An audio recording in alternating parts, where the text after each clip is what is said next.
There you go. Welcome back, everyone. This is Two Beards and a Bible. I'm John Swano. And I'm Dave Tenney. And he's on his way around. Yeah, I'm working on it. So, we are in Colossians, and Chapter 2 and verse 11? Verse 11, yeah, that's what it looks like. I think it's my turn to read. All right. I'll listen. Now I got something very important to tell you. Okay. Now you listen real close. Well, shoot. You know what?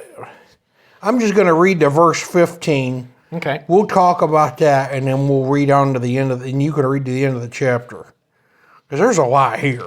Mm-hmm. Okay. In him, you were also circumcised with the circumcision made without hands by putting off the body of the sins of the flesh by the circumcision of Christ, buried with him in baptism, in which you were also raised with him through faith in the working of God, who raised him from the dead.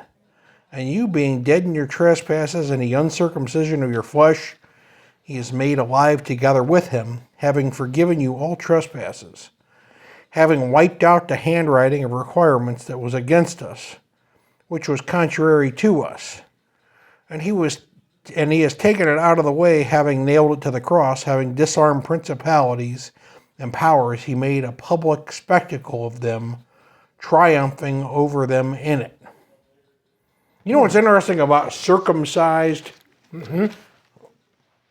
It has the root of the word has to do with a circle, cutting around something. Mm-hmm. I just noticed that today. I had never really thought about that. I don't know where to go with that. Right. I'm just saying. I never really noticed that. That's like what that means, cutting around something. Yeah. Yeah.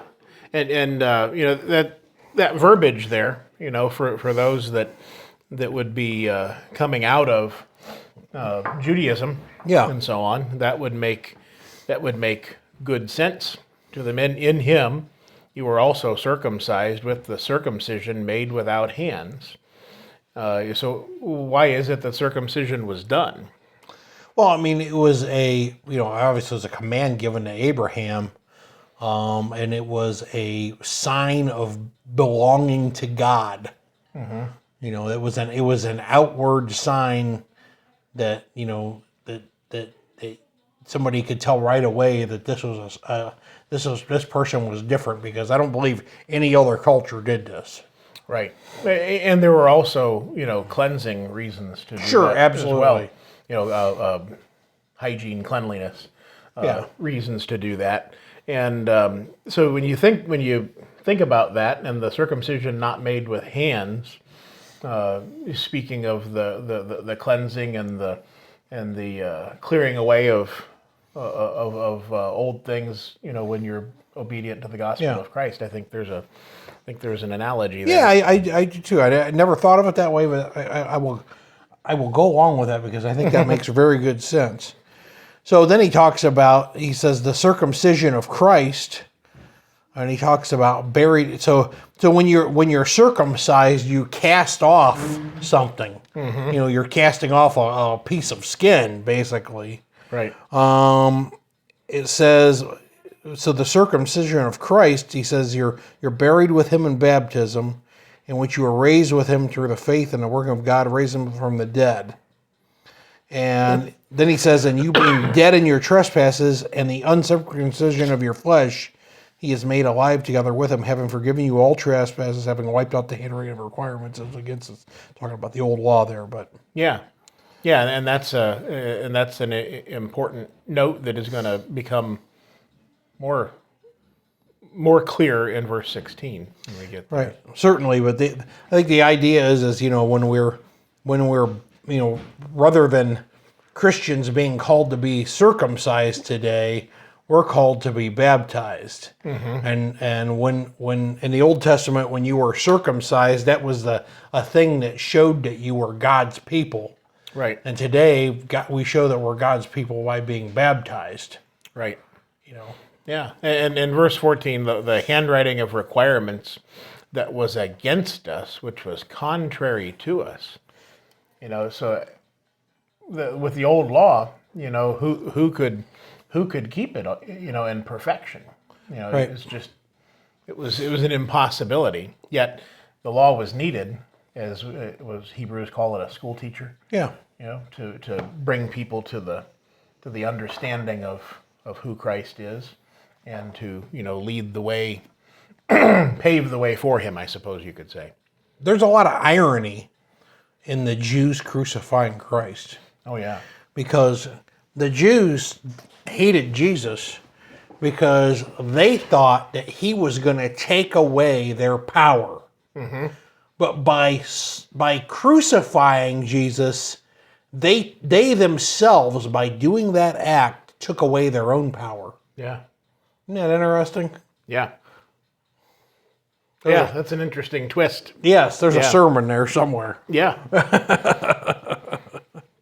You want to read starting at 16? Yeah. On verse 16, so let no one judge you in food or in drink, or regarding a festival, or a new moon, or Sabbaths, which are a shadow of things to come, but the substance is of Christ.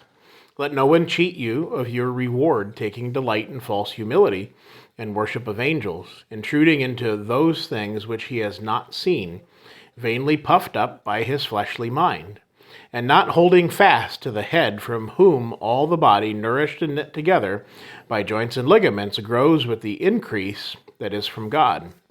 Therefore, if you died with Christ from the basic principles of the world, why, as though living in the world, do you subject yourselves to regulations?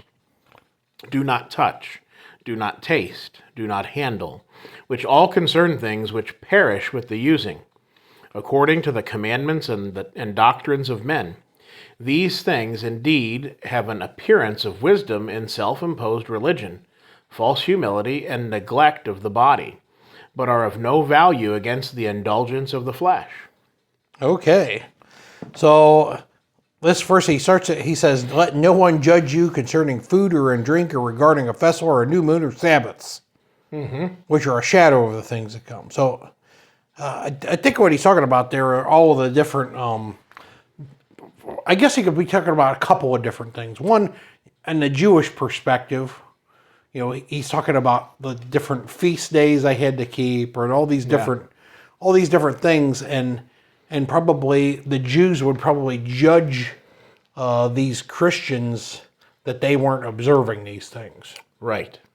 Yeah, and you know, I have a little notes there. The festivals, generally, there were these yearly festivals that would take place. Oh yeah, the Passover and then with new moons, you know, the celebration of a new moon, that would be monthly. Yeah. And then Sabbaths would be weekly. Yeah. And so those are a shadow of things to come. You know, those were there for a purpose. Right. You know, they were something that was expected of God's people at a time, or at least some of those things. You know, keeping the Sabbath, for instance. But now there's a new law. Yeah.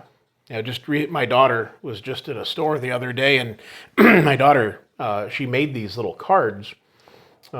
It's to her credit, these little cards that have information on the church and a link to the website of the church and so on. And she hands these out whenever we're at a restaurant or when she has an opportunity. Yeah. Yeah. So she was at a store and she handed it to the lady, and the lady said, "Well, I'm Jewish," and handed the card back to her.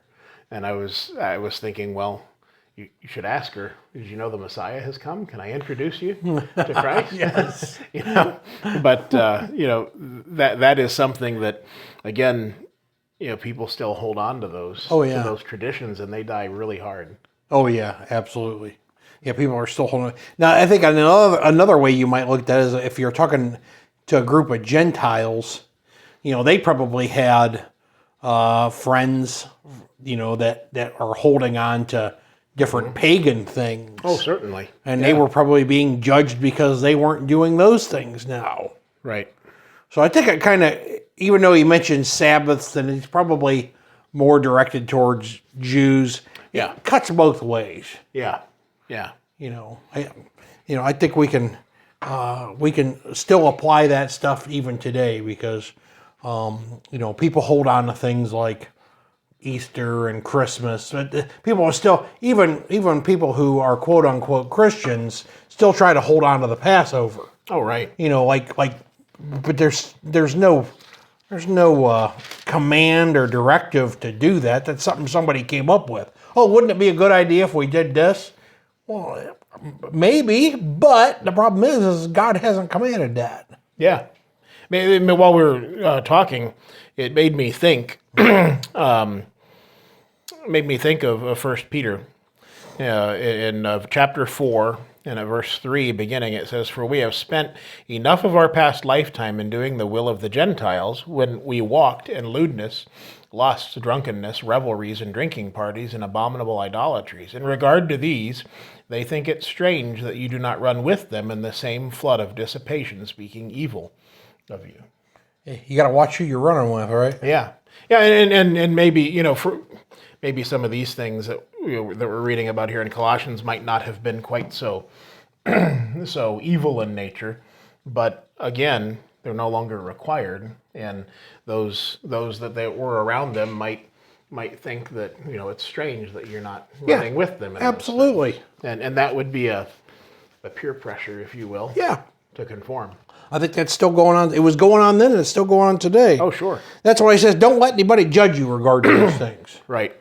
Because they've got no authority to judge you in these things. Yeah, there's even personally in our lives, and my wife and I, we don't really do Christmas, in the same sense that most of the rest of the world does. And so there are things that, except for this stuff back here, right? Well, yeah, my wife decorates some things, but we don't pull out the tree, and we don't do all of the same things that we used to. And I know I have some family members that have said in the past, well, why wouldn't you do that anymore? Why wouldn't you want to do those things? And that's a good opportunity to talk about, the fact that those things aren't commanded. Yeah. But yeah. Yeah, now we do put up a tree. Mm-hmm. Yeah.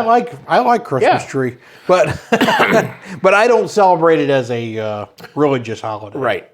Yeah, and then that's the for myself, simply because I'm just not that kind of a guy. I wouldn't decorate anything. Yeah, well, not because I think that I have anything against it. Yeah, it's just that I'm too lazy to decorate. Yeah, but certainly one thing that we can do, I mean, I think sometimes people are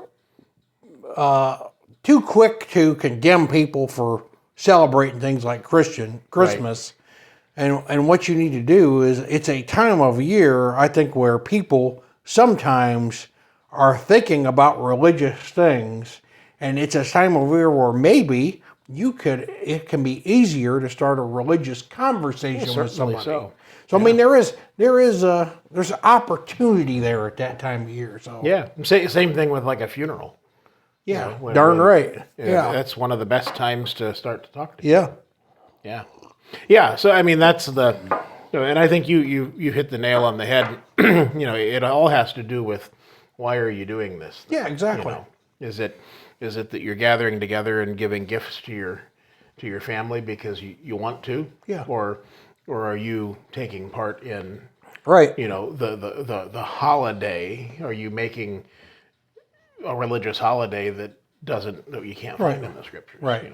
Right. And that's the divider. And I don't see anything like if somebody wants to remember Jesus' birth at that time of year, I don't think there's anything wrong with that. It's just when you turn it into a thing that you're teaching, that this is a thing that we have to do. Right. If you're keeping, and I believe that's taught in Romans chapter 14. If you're observing a day unto yourself, that's fine. Mm-hmm. But don't try to push it on somebody else. Like I could remember Jesus' birth in July. Right. Christmas in July. I could set aside a certain week, and I say I'm going to remember. I could make up my own calendar. I'm going to remember Ehud, the second judge, in August. Right. I'm gonna. I could do whatever I want. Right. But when I start trying to bind that on somebody, Right. well then, hey, that's a whole different thing. Right. Well, he probably was born in the summertime. Ehud? No. Right. Oh, Jesus. Jesus probably was Yeah. born in the summertime. But, yeah. I don't know when Ehud was born. Yeah, me either. I wasn't there. He was left-handed. Oh, yeah? I know that. Yeah. I'm trying to I'm going through and trying to memorize the judges. Okay. And the way I remember things is I have to associate something else with it too. Yeah. You know? So Othniel, Uh-huh. that was Caleb's relative. Right. Okay, I can remember that. Ehud, he was left-handed. Shemgar, he killed 600 Philistines with a goad. Right? So I can remember that. You know, Deborah, you think about her, and then Barak, Gideon. I can remember, I have little things I know about each judge Yeah. that helps me remember them. Interesting. Yeah. My daughter, when the assembly we used to attend and the Bible study classes, the kids would memorize the judges, and she memorized it, and I have trouble with memorization. It's just the way my brain works. And so whenever I'm thinking about the judges, I'm always yell for her, and I'm like, tell me who the judges were. Yeah. Run down through that list for me again. I think you gotta if you're gonna memorize things, you've gotta make it like a daily thing to work. So I've memorized the waterways in the Promised Land. Huh. All of the different rivers, where they're at. You know, not just the Jordan and the Dead Sea and the Sea of Galilee, but Lake Hula and the Kishon, and then now I'm putting myself on the spot. The Pishon. Yeah, there's 3 or 4 rivers that feed into the Jordan. YJAZ, Y-Jazz. That's how I remember it, right? Yeah. So I think it's a Yaduk, the Jabbok, the Amaz, and the Zedek. I'm probably pronouncing all of those wrong, but those are the tributaries that flow out of it would be the west side of the Jordan Valley into the Jordan River. So I've been working on. Now I know who I can call when I want to know that. Or you can look at a Bible map. Right, would be probably even better, because then you could learn. Then you could probably pronounce the things properly. But yeah, I think it's hard. Memorizing things is hard, but I think it's really important. Yeah, it is, and it's something that something to definitely work on. Everybody, to work on that. And I think it's just like digging a hole. Yeah, you know, you may think, man, it's going to be hard to dig that hole, but if you just take one shovel full at a time. Right. What do they say about eating it? How do you eat an elephant? One spoonful at a time. Oh yeah. Yeah, that's how you eat an elephant. You just gotta beat on it. Right. You'll get it. Yeah. Or at least you hope. All right, verse 18 says, "Let no one cheat you of your reward, taking delight in false humility and worship of angels, intruding into these things which he has not seen, vainly puffed up by his fleshly mind, and not holding fast to the head, from whom all the body, nourished and knit together by joints and ligaments, grows with the increase that is from God." So talk about that a little, John. It makes me immediately think of some of the religious groups that you see out there in the world today. And it really is. They are cheating the faithful of their reward by feeding them with all these things. False humility. We see that amongst so many of the religious groups and individuals, but there are a couple faces that pop up in my mind, in the popular religious world when I think of false humility. You think about some people, let's say something bad happens and people start crying about a thing. Right. Well, some of them people are actually upset. Yeah. And some of them people just have water coming out of their eyes. Right. Yeah. Well, my father-in-law, who was just here, I remember him telling us that when he got married to my mother-in-law, that they went to Michigan and they, went to this justice of the peace to do that. And there were actually people on hand that you could pay to cry at your wedding. Wow. Like so, yeah. So there is that kind of a thing. I immediately think of Jerry Falwell. Yeah. Remember that? When he got caught cheating on his wife? Right. Mm-hmm. Yeah. Yep. And also there's another local guy around here that I've seen him, break down in tears over getting caught over the tax evasion and so on. Hey, Jerry Falwell? He was like a first cousin of Jerry Lee Lewis. Oh. Huh. And you want to read about a wacky, crazy family? Huh. That's a wacky, crazy family, buddy. I think they're like Seventh-day Adventists or something like that. Interesting. Oh my word. Huh. Crazy stuff. Elvis was of that same religion. Okay. I did not know that. Yeah. Huh. The Assembly of God. Okay. They're all part of that. So. Huh. You're talking about worship of angels. Yeah. There again, the heavenly host. Those angels are beings that are created by God, but we're not ever told to worship them or to put them in some high place. Yes. They have their place. Yep. And there's accounts in the Bible where men tried to worship angels and the angels stopped them. Right. That's said, true. No. Absolutely. And then intruding into those things which he has not seen, vainly puffed up in his fleshly mind. It goes on, and not holding fast to the head, from whom all the body, nourished and knit together by joints and ligaments, grows with the increase that is from God. So to me, that kind of seems like, whittling at God's end of the stick. Oh yeah. You're trying to speak about things that you just don't know about. I was reading an account somewhere of, it's talking about Abraham and Lot. And remember when Abraham went to Lot and he said, hey, he goes, let's look. They went up on a hill and looked out and he said, hey, you pick wherever you want to go. And wherever you go, I'll go the other way. Mm-hmm. And they were saying, well, Lot picked that land that he saw because he thought it was good for grazing. And the Bible says that. This guy who was writing, and then he went a step further. He said, and then he saw them cities of Sodom and Gomorrah, and he saw all the fun that could be had down there. And he just went way off the deep end about how Lot wanted to do all of these crazy things, which wouldn't line up with the fact that when Moses was pleading with the angels that were going to destroy, he said, hey, if you can find a righteous man. Well, the angels found a righteous man, and it was Lot. Right. So he certainly wasn't doing those. People, you read things and people just, they don't know the scriptures. Yeah, and even when, when the angels came into town, Lot protected, attempting to protect them from. Yes, absolutely. Yeah. So, I mean, it's crazy. And this was in like some denominational magazine, right? That's a well-known magazine, and it's just like that's whoever wrote that. They don't know the Bible. They're just taking artistic license with it. Yeah.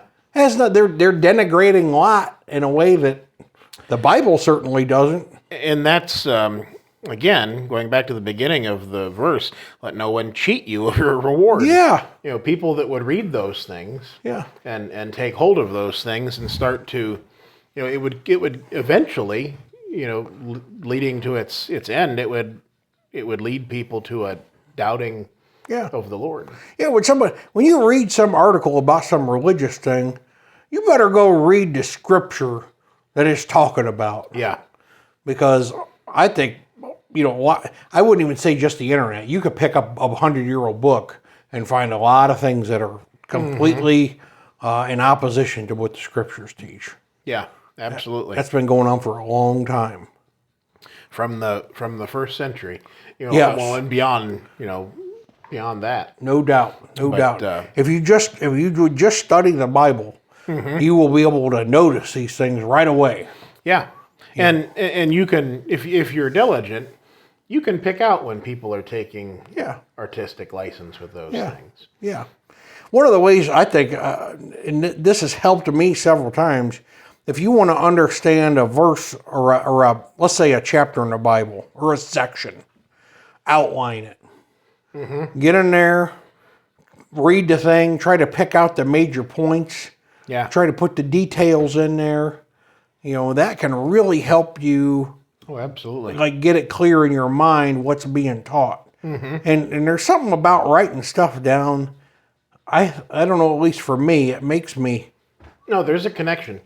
Yeah. When you write things down, you remember them better. Yeah. Yeah, absolutely. My wife says it like if you can make a song out of it. Okay. Now I'm not real good at that, but she's good at that. Yeah. And everybody is a little bit different. As far as things that would work for them. Yeah. Like you said, when you're trying to memorize the judges, you think about some detail about them. I think that would work best. I think that would work for me. Now my wife knows all the judges, but she has a song she sings. Yeah. Yeah. And she could just rattle them all off. Right. Because she knows that song. That's the way her brain works. Right. Me, I got to have some kind of detail about the guy, and then I can remember. Oh, he goes with this. Right. Yeah. But regardless, when we look into these things and when we study, we need to be sure that we're not getting ourselves into something that can, where we vainly puff up our own way of thinking. What's that say, John? It's 26 minutes. Good grief! How did that happen? Boy, are you long-winded tonight? Well, that's what preachers do. Well, we got to get through the rest of this. Okay, right. I think we're at verse 20, aren't we? Yep. He says, "Therefore, if you died with Christ from the basic principles of the world." Now he uses that term again. Yeah. He used that before. I'm trying to think of where that is at. Yeah, that was back a few. It was in like chapter.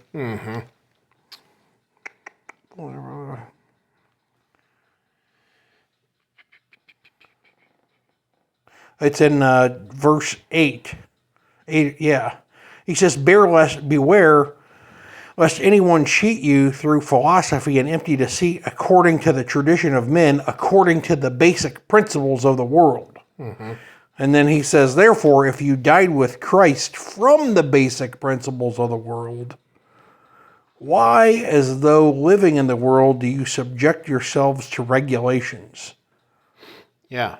That's so if you're in Christ, you've separated yourself from those basic things. Yeah. Again, I think when we were talking about that verbiage last time, we were kind of talking about faith and how faith is something that these things might not make sense to you logically in your mind. For instance, baptism, something that I mention from time to time, that baptism, putting yourself in a body of water and immersing yourself in a body of water doesn't make logical sense. Why is it that is what we must do in order to be saved? Yeah. But God said so. Yep, absolutely. So the basic principles of the world would say, well, that's silly. That's crazy. But sometimes somebody gets baptized and they may be wondering is my baptism valid? And I would say just based on this, it says, he says, if we were buried with him in baptism and you were raised with him through the working of faith and the working of God, who raised him from the dead, if you have a basic understanding that when you were baptized, you were doing this, A, because God commanded it, and B, that you were reenacting the death, burial, and resurrection of Christ by doing that, I would say your baptism is probably valid. If you had that understanding. If you knew that it was for the remission of sins. Yeah, if you understood that's what you were doing. Yeah. You were getting into Christ when you were baptized, and your baptism is definitely valid. Yeah. If you were baptized and it wasn't, and maybe you weren't sure why you were baptized, well then maybe you better make sure. Yeah. Or if you were told, like we were when we were kids, that you're already saved, but we'd like you to be baptized anyway. Yeah. That's something you probably need to be, you Right. do need to be baptized properly Absolutely. with Yeah. the right understanding. Yeah, absolutely. He says, verse 20, it says, do not touch, do not taste, do not handle. He goes, those are the things which you're subjecting yourself to. He says, which all concern things which perish with the using, according to the commandments and doctrines of men. He says, these things indeed have an appearance of wisdom in a self-imposed religion, false humility, and neglect of the body, but are of no value against the indulgence of the flesh. Mm-hmm. And it seems like people, religious bodies come up with rituals, Right. different rules of things they want you to do, and Can't eat certain foods on a certain day. I heard of this was a Church of Christ, and they were as a church fasting, and I just don't see that commanded. No. I mean, I suppose, I suppose if they wanted to do that, yeah, but again, it goes to some of the things we were talking about before. You can't bind that. right. That's what I mean. Yeah. I think you can fast, and I think there's a purpose for it. Yeah. It's to basically to deny yourself, right? Yeah. To get to draw closer to God. That's the idea of it. Right. But you can't bind it on a congregation because that's Right. That's not taught anywhere. Right. Yeah, just got to be careful with stuff. Yeah. Yeah, and that's the idea of an appearance of wisdom Yeah, in a self-imposed religion. There's a lot of things in this world that, that we human beings think are wise, but when we understand, as I think you said it earlier in a previous episode, that the true wisdom comes from God. yeah. I mean, and I would put I would put Christmas under one of those things, right? It's a thing that has no commandment in the Bible. Oh, I you know what? And I would put Easter in that. Oh, certainly. Or any other, religious thing that is not worshiping on the first day of the week and partaking of the Lord's Supper. Yeah. Any other thing that we impose on people that it fits right under this. Yeah. Those things weren't commanded. Right. And because they weren't commanded, I hate to say it, but they're useless. They're of no value. They have no value. You got to Yeah. be careful with that. Then why would you do that? Yeah. Right. Right? In fact, it's not just no value, but we're adding to the word, Right. which we're warned against. Absolutely. Deuteronomy and I think Deuteronomy chapter 24 and Revelation chapter 22. Yeah. Yeah, absolutely. Yeah, and there's a lot to think about with those rituals and things that we get ourselves involved in. Why is it that those things were instituted? And you start looking back at some of those things and you realize that they were instituted, kind of for all these, because it made some sense to some man somewhere, to do that certain thing at that certain time. But there's no, for instance, like you take the Catholic Church and the not eating fish On Friday. eating fish on Fridays and not eating meat. Well, the Pope has now pulled that. Oh, he has? Yeah, that's from what I understand, that's no longer the case. What are the Lions clubs going to do? Yeah, I don't know. Or not Lions. Oh, Yeah. It's Knights of Columbus. And there are several things that as you look at the scriptures and they say that God's word does not change, and yet you look at these man-made religions and how much they change with the times. Yeah, they keep changing. Yeah. And so that right there is like the biggest red flag. Yeah, absolutely. I always think about, if you go to some, you go to a dedication of a new building or maybe a wedding or a funeral, and somebody gets up there, maybe it's the quote unquote pastor, and they read a prayer. Right. That should, if you go to some place and they read a prayer, any confidence you had in that person, take it away. Yeah. Because that person doesn't understand even a basic thing like prayer. They don't understand what prayer is. Right. And thinking back to as a teenager and a young person being in some of the religious groups, And there would be a responsive reading. Like, Yes. so you'd open up a book and the preacher would say this, and so then you would say this. And I remember thinking as a kid, I don't know how young I would have been when I thought this, but I know that this was a thought I had back then, is that this is really silly. Like, because we're not actually saying these things. Nobody means this. Right. We're reading this. Yeah. Yeah. It's like it's putting on an appearance of being religious. And just like robots, though, everybody would do it. Yeah. And that's that its essence is not what we find painted, the picture painted of the church. Not at all. You read the Bible, and that's very foreign to the Bible. Right. And even the quote unquote Lord's Prayer was not. Nowhere does it say that you need to say these words. Right. It was a template. It was a pattern. Yeah. For how to pray, and it meant something in the context and in that time. There are certain things in that prayer that, of course, you wouldn't say today. Yeah. Yeah, they said, Lord, teach us to pray like John did his disciples. And Jesus didn't say, oh, when you pray, you say these exact words. Right. He said, you pray in this manner. Right.